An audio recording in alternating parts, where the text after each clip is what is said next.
कहानी की शुरुआत में हमें एक फैमिली को दिखाया जाता है जो हंसी खुशी अपनी जिंदगी गुजार रहे होते हैं, लेकिन उन्हें पता नहीं था कि कुछ ही मिनट बाद उनके साथ कुछ ऐसा होने वाला है जिसके बारे में सोचने से भी डर लगता है। जब पति पत्नी अपने बातचीत में मसरूफ थे, तभी अचानक उन्हें बाहर से लोगों की चीखने चिल्लाने की आवाजें सुनाई देने लगती हैं। जब वो दोनों घर से बाहर निकले तो उन्होंने देखा कि बाहर लोगों के बीच हलचल मची हुई है। लोग अपने अपने घरों को छोड़कर भाग रहे थे, जैसे कुछ बड़ा होने जा रहा हो। जेसन और बेथ ने देखा कि हमारे पड़ोसी भी घबराए हुए जल्दी जल्दी अपना घर खाली कर रहे हैं। जेसन ने पड़ोसी से पूछा कि आखिर वजह क्या है, तुम लोग क्यों घर छोड़कर जा रहे हो?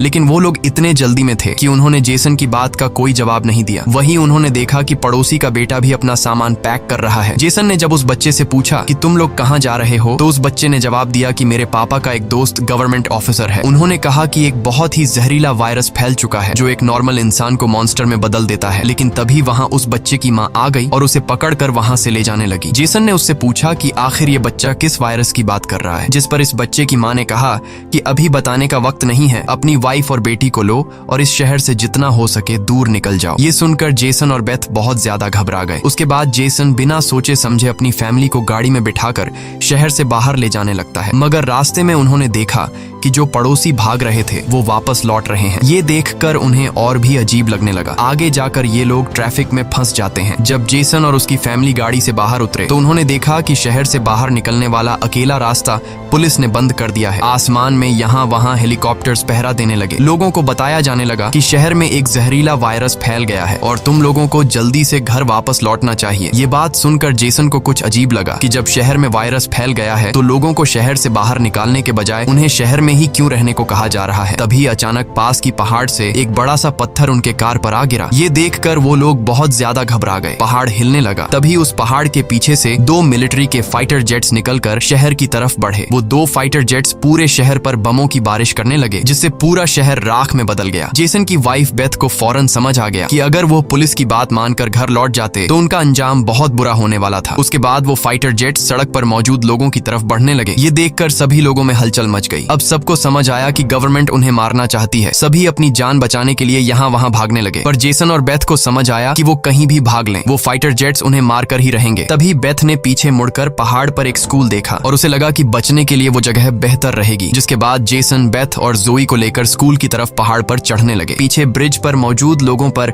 फाइटर जेट्स बम गिराने लगे। ये तीनों तेजी से दौड़ते हुए स्कूल तक पहुंच जाते हैं और खुशकिस्मती से वहां उन्हें एक टनल मिल जाता है और बम धमाके से कुछ ही सेकंड पहले वो जल्दी से उस टनल में घुस जाते हैं। जैसे ही बंकर का दरवाजा बंद हुआ, ऊपर एक जोरदार धमाका हुआ, लेकिन खुशकिस्मती से ये लोग बंकर के नीचे थे और इनकी जान बच गई। मगर इनके लिए हैरानी की बात ये थी कि आखिर ये कौन सा वायरस था कि गवर्नमेंट को शहर के सभी लोगों को मारना पड़ा। वो लोग कुछ भी नहीं समझ पा रहे थे। बस उन्हें ये पता चल चुका था कि अगर जिंदा रहना है तो चुपचाप बंकर में जिंदगी गुजारो। लेकिन इनके लिए परेशानी की बात ये थी कि आखिर ये लोग यहाँ कब तक जिंदगी गुजारेंगे और उन्हें पेट भरने के लिए खाने पीने का क्या करना होगा। अच्छी बात ये थी कि वहाँ ढेर सारा एक्सपायरी खाना रखा हुआ था जो 3 लोगों के लिए काफी लंबे समय तक चल सकता था। जेसन की वाइफ बेथ बहुत ज्यादा परेशान थी। वह अपनी बेटी जोई के बारे में सोचने लगती है कि अगर ये बीमार हो गई तब इसका क्या करेंगे। और बेथ दरवाजा बंद करते समय उसका हाथ भी लग गया था, जिसमें काफी गहरी चोट आई थी। वो दोनों इस बात को लेकर भी घबरा रहे थे कि कहीं इस जहरीले वायरस ने उनकी बॉडी पर भी अटैक न कर लिया हो। मगर अभी ये सोचने का वक्त नहीं था। उन्हें अब इस बंकर को सेफ बनाना था ताकि ऊपर बंकर का दरवाजा कोई खोल न सके। जेसन ने लोहे की जंजीर से बंकर का दरवाजा मजबूती से बंद कर दिया और तय किया कि अब उन्हें यहीं पर छिपकर जिंदगी गुजारनी है। लेकिन जमीन के नीचे रहने का जीवन आसान नहीं था। हर दिन वही एक जैसा खाना, पीने के लिए कीचड़ से भरा हुआ पानी और खाली समय में वह ताश खेलते। बाहर की दुनिया से उनका पूरी तरह से कनेक्शन कट चुका था। कई दिनों तक यहाँ रहने के बाद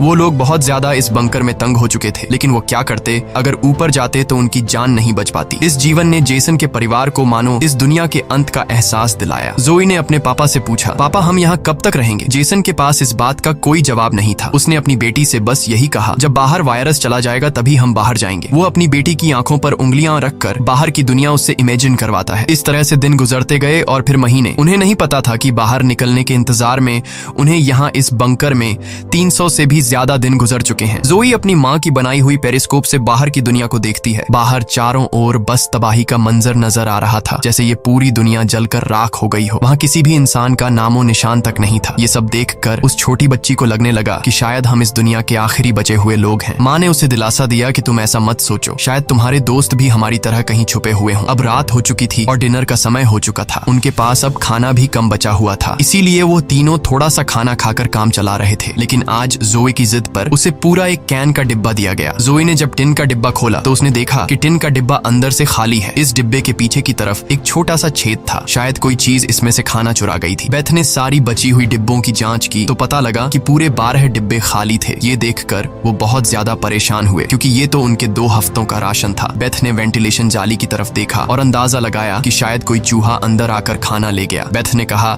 कि अगर ये चूहा है तो इसे जल्द मारना पड़ेगा, नहीं तो ये हमारा सारा खाना बर्बाद कर देगा। बेटी के उदास चेहरे को देख जेसन ने उसे दिलासा दिया कि छोटी छोटी बातों से परेशान मत हो, अगर खाना खत्म हो भी गया तो मैं ऊपर जाकर कुछ सामान ले आऊंगा। अगले दिन जब जोई अपनी माँ के साथ ब्लॉक्स में खेल रही थी तभी पीछे से हल्की सी आवाज आई। जोई ने जब पीछे मुड़कर देखा तो एक चूहा फिर से टिन फूड चुराने घुस आया था। इससे पहले कि वो चूहा भाग जाता, जोई ने फौरन अपने पेरेंट्स को बुलाया। आज उन्हें इस चूहे को हर हाल में मारना था।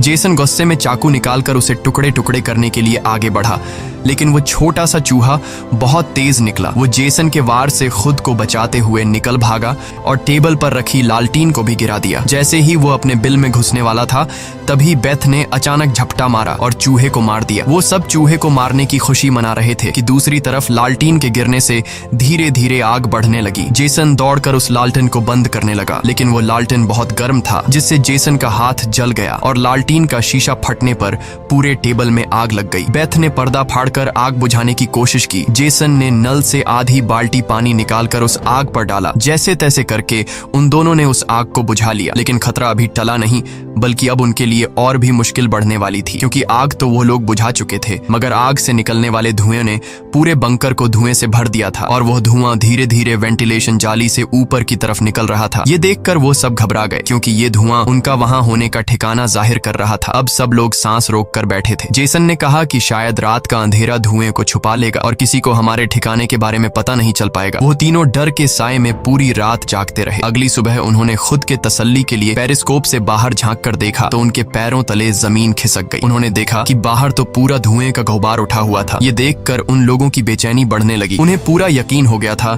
कि उनके ठिकाने का राज खुल चुका है। तभी बीत ने कहा कि अगर धुआं उठा है तो उस पास राख भी जमा हुआ होगा, जिसकी जांचबीन करते हुए हमारे ठिकाने का पता चल सकता है। इसीलिए अब हमें राख की सफाई करनी होगी। जिसके बाद पति पत्नी ने बाहर जाकर सफाई करने का फैसला किया। जाने से पहले जेसन ने अपनी बेटी जोए से कहा कि जोए, मुझे प्रॉमिस करो कि बाहर से चाहे तुम्हें आवाज आए या फिर कुछ भी हो जाए, बस तुम्हें बाहर नहीं निकलना है। बेटी से वादा लेने के बाद उन्होंने दरवाजे की जंजीर खोली, बाहर की आवाजों को ध्यान से सुना और जब यकीन हुआ कि बाहर कोई भी नहीं है तब दोनों ने मिलकर बंकर का दरवाजा खोला और बाहर निकल गए। अब उनकी बेटी अकेली अंदर रह गई। वो अपने पेरेंट्स का इंतजार कर रही थी, लेकिन बहुत देर तक इंतजार करने के बाद भी जब उसके माता पिता वापस नहीं आए तो उसने स्टूल पर चढ़कर दूरबीन से बाहर के हालात देखने लगी। जल्द ही उसने देखा कि उसके माता पिता बंकर के दरवाजे को छुपाने की कोशिश कर रहे थे, लेकिन तभी जोए ने कुछ ऐसा देखा जिससे उसकी सांसें गले में अटक गईं। उसने देखा कि दूर जंगल में एक काली परछाई तेजी से उनकी तरफ बढ़ रही है। बच्ची ने जोर से चिल्लाकर पापा को पीछे देखने को कहा, लेकिन दूरी बहुत ज्यादा थी। उसके माता पिता सुन ही नहीं पाए। घबराहट में बच्ची अपने डर को भूल गई और सीढ़ी पर चढ़कर बंकर से बाहर निकल आई। बाहर आते ही उसे एहसास हुआ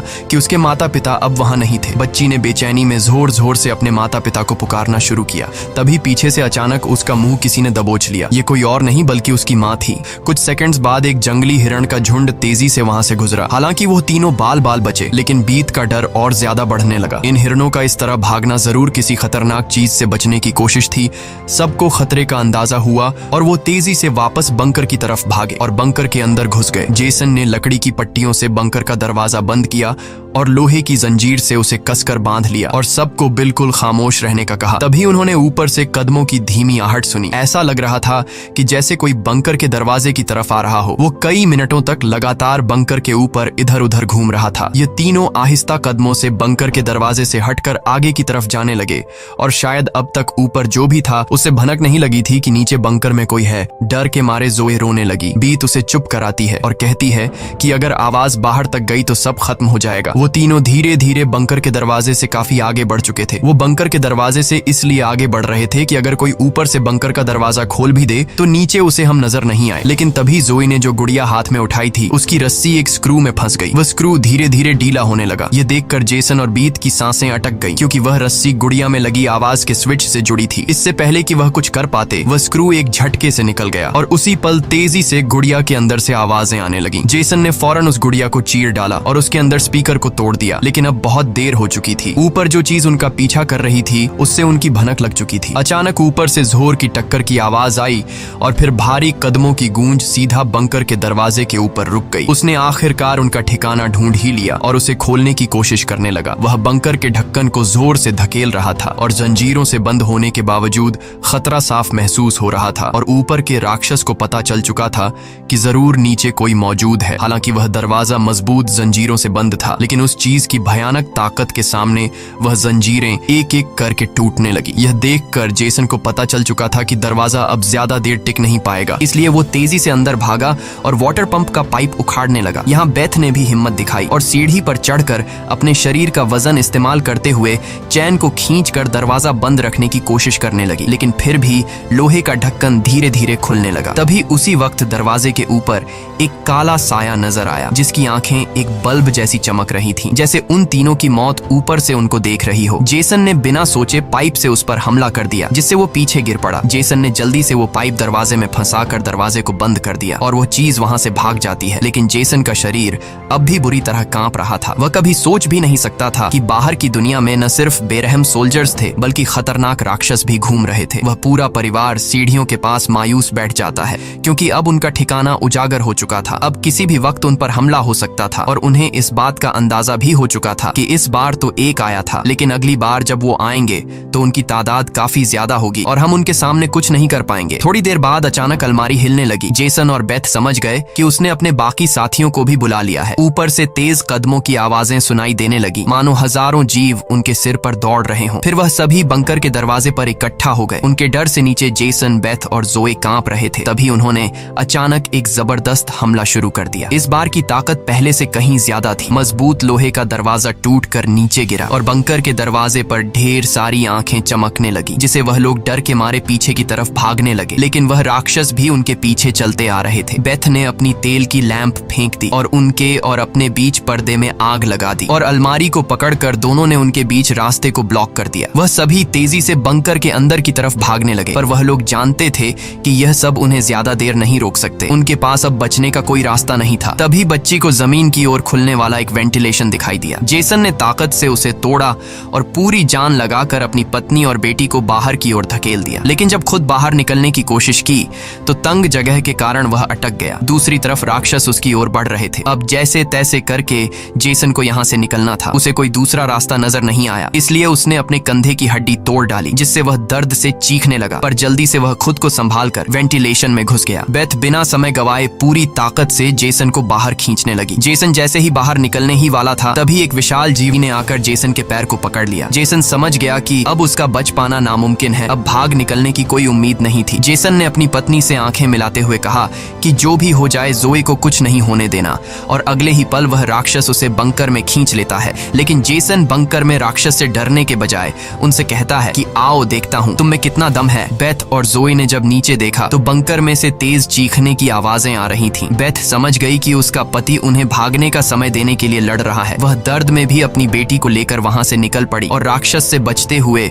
वह काफी दूर आए। लेकिन भागते भागते उन्हें कुछ अजीब महसूस हुआ। उन्होंने देखा कि जो हाईवे बाहर की दुनिया तक खुलता था, अब वहां ऊंची दीवार खड़ी थी, यानी अब इस शहर से कोई भी बाहर नहीं निकल सकता है। तभी वहां हेलीकॉप्टर दूर से उड़ता हुआ आया। जब बेथ ने पीछे मुड़कर देखा तो वह एक आर्मी हेलीकॉप्टर था। वह हेलीकॉप्टर तेजी से उनके पास आकर उन पर अपनी तेज स्पॉटलाइट चमकाई। ये दोनों जैसे ही वहां से भागने वाले थे, तभी ऊपर से उन पर एक बड़ा जाल आ गिरा, जिसमें ये दोनों फंस गए। वह दोनों हर एक संभव तरीके से जाल से खुद को छुड़ाने की कोशिश करने लगी, लेकिन जाल ने इन दोनों को बुरी तरह से जकड़ लिया था। बेथ ने जाल की जाली के बीच से देखा कि कुछ हरी आंखों वाले काले साए उनके पास आ रहे हैं। तभी यहाँ हमें कहानी का असल राज मालूम हुआ। ये जो बंदूक थामे पीली आंखों वाले लोग, जिसे हम राक्षस समझ रहे थे, ये असल में कोई एलियन या फिर वायरस से इन्फेक्टेड लोग नहीं थे, बल्कि ये तो मिलिट्री के सोल्जर्स थे जो गैस मास्क और नाइट विजन ग्लासेस लगाए हुए थे, वही आंखें जिसकी पीली चमक उन्हें किसी दूसरी दुनिया का दिखा रही थी। लेकिन सवाल आता है कि आखिर आर्मी वाले इन लोगों के जान के दुश्मन क्यों बने हुए थे। ये सारा राज आपको आगे की थोड़ी सी बची हुई स्टोरी में मालूम पड़ जाएगा। अब बेथ और जोए दोनों इन सोल्जर्स के कंट्रोल में थे। इनमें से एक सोल्जर ने एक बड़ी सी इंजेक्शन निकाली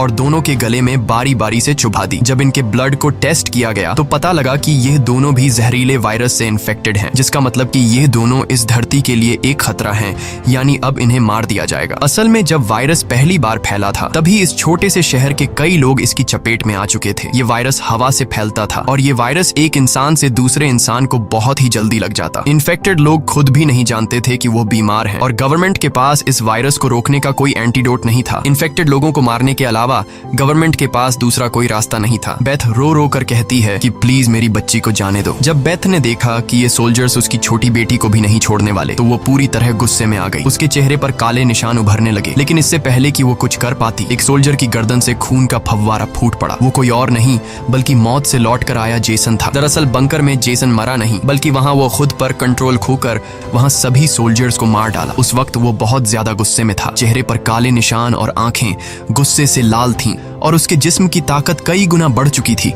और साफ दिख रहा था कि वो अब पहले वाला जेसन नहीं बल्कि वह एक अलग रूप में दिखाई दे रहा था। वो सोल्जर्स पर झपट झपट कर उन्हें मारने लगा, लेकिन वह गर्म हथियारों की गोलियों को नहीं रोक पाया और जमीन पर गिर गया। जब वो सोल्जर बेथ और जोई की तरफ बढ़े तो वह दोनों जाल तोड़कर भाग चुकी थीं। सोल्जर्स उन्हें यहाँ वहां ढूंढने लगे, लेकिन उन्हें ये अंदाजा नहीं था कि बेथ भी एक राक्षसी रूप में बदल चुकी थी। उसने जोई को एक कार के अंदर छुपा दिया और खुद उन सोल्जर्स से लड़ने लगी। उसने कई सोल्जर्स को मार गिराया और फिर खुद भी गोली लगने से कार की छत पर गिर पड़ी। अंधेरे में छुपी उसकी बेटी ने यह सब देख लिया। अपने माता पिता की हालत देखकर वह भी गुस्से में आकर अपना आपा खो बैठी। एक छलांग में उसने एक सोल्जर को गिराकर उसका मास्क तोड़ दिया और उसे मारने ही वाली थी कि बेथ ने समय रहते उसे रोक दिया। वो नहीं चाहती थी कि उसकी बेटी भी एक दरिंदा बन जाए। बेथ ने उसे शांत किया। धीरे धीरे लड़की की नसों की हरियाली गायब हो गई और वो फिर से इंसान में बदल गई। लेकिन सोल्जर की किस्मत इतनी अच्छी नहीं थी। उसका सेफ्टी मास्क टूट चुका था और वो धीरे धीरे वायरस से इन्फेक्टेड हो गया। दूसरी तरफ जेसन की हालत बहुत गंभीर थी। उसने बेटी के चेहरे को देखकर अपने हाथ की 2 उंगलियां उसकी आंखों से फेरी और जेसन ने हमेशा के लिए आंखें बंद कर लीं। उसी वक्त एक और हेलीकॉप्टर आ गया। बेथ अपनी बेटी को लेकर भागी। कबाड़ के ढेर से गुजरते हुए वो एक सुरंग में घुस गए। तभी वहां एक रोशनी उनकी आंखों पर पड़ी। देखने पर पता चला कि सामने वही पड़ोस का छोटा लड़का था जिसे हमने कहानी की शुरुआत में देखा था। फिर ये दोनों उसके पीछे चल पड़े। वो लड़का उन्हें एक गुफा जैसी टनल में ले पहुंचा जहां उस लड़के के माता पिता और भी कई सारे लोग छुपे हुए थे। असल में वहां उनके जैसे ही वायरस से इन्फेक्टेड लोग थे। जिंदा रहने के लिए वो सभी अंधेरे में चूहे जैसी जिंदगी गुजारने पर मजबूर थे। ये वायरस खतरनाक जरूर था लेकिन जानलेवा नहीं। ये वायरस इन्फेक्टेड इंसान के जिस्म पर तब ज्यादा जोर करता जब वो डर जाता या फिर गुस्से पर काबू नहीं रख पाता। लेकिन असल में उन लोगों ने खुद पर काबू पाना सीख लिया था। वो लोग शहर के सोल्जर्स को राक्षस समझते थे लेकिन असल में वो खुद राक्षस थे। इसी के साथ ये कहानी खत्म हो जाती है। अगर वीडियो आपको अच्छी लगी हो तो हमारे चैनल को सब्सक्राइब और वीडियो को लाइक जरूर कीजिएगा।